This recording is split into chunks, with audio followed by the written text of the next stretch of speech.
In Pakistan's Punjab, the government has imposed Section 144 across the province. They have banned all public gatherings, protests, rallies, processions and sit-ins for 3 days. Now, the decision comes ahead of a protest rally planned by jailed former Prime Minister Imran Khan's Pakistan Tehreek-e-Insaf party in Islamabad on November 24th. According to the notification, all public gatherings and sit-ins have been prohibited from November 23rd to November 25th. The government claimed that imposing Section 144 was done to ensure peace and protect lives and property. Security has also been beefed up in the capital city of Islamabad. Some 22,000 policemen and rangers have been deployed to prevent the PTI from conducting the protest march. Hundreds of containers have been placed in Islamabad and Rawalpindi, and roads leading to the twin cities have also been closed. Now, the National Highway and Motorway Police have announced the closure of major motorways, including those connecting Peshawar, Lahore and Islamabad starting on Friday. They have cited maintenance as reason. Lahore's Ring Road will also remain closed on the weekend. The metro bus service between Rawalpindi and Islamabad has been suspended indefinitely, and the Islamabad Transport Authority has ordered the closure of all bus terminals, citing potential tensions. The PTI has called for the protest march on November 24th, demanding the release of Khan and other PTI prisoners, the return of stolen mandate of the PTI, and restoring independence of the judiciary. Imran Khan has been in jail in multiple cases since August of 2023. The police have already launched a crackdown on PTI supporters and arrested more than 350 in Lahore and elsewhere ahead of the protest march. An Islamabad anti-terrorism court convicted 10 people on Friday over the nationwide riots on May 9th of 2023. These riots had erupted following the arrest of Imran Khan.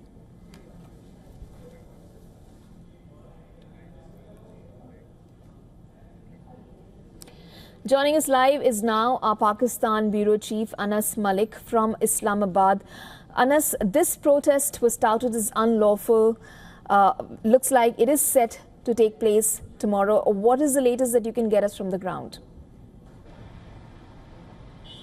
Well, Isha, the government seems to be in a complete sense of panic mode. It won't be wrong to say. I'm standing at the D Chowk, and what you see behind me, this is a depiction of the panic on the part of the government.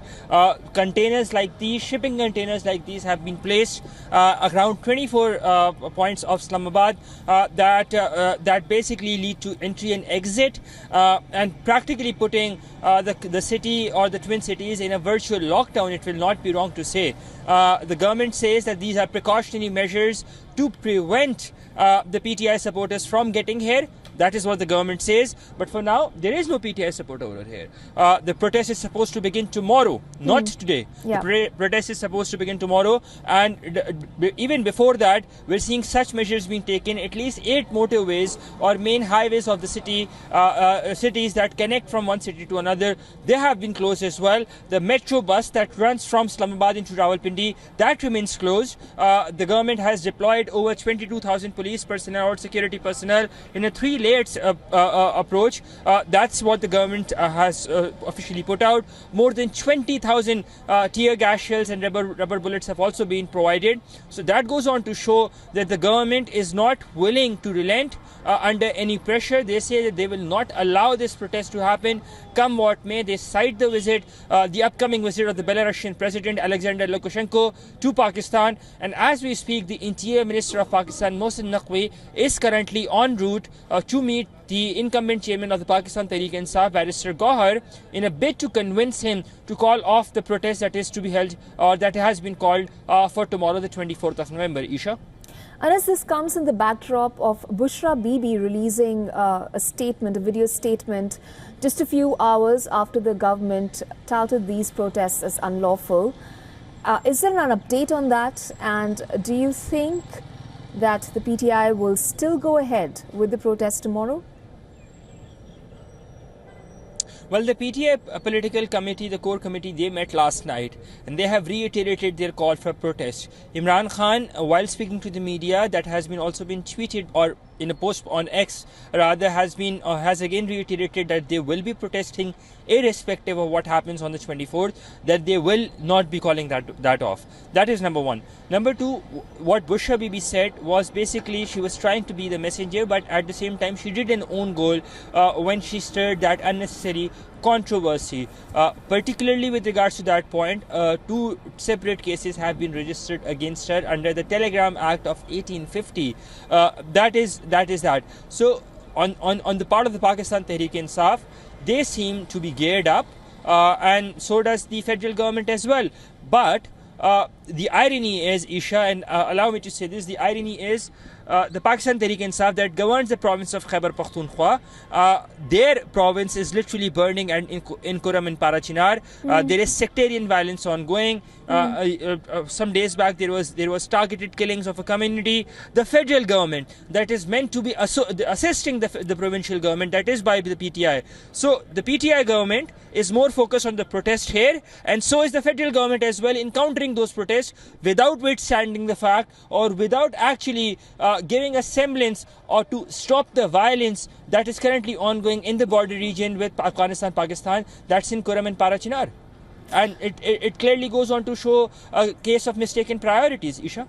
Anas, you very keenly pointed out that irony. Have you been able to speak to PTI protesters? There was also a lot of talk in the back channel talks within the party.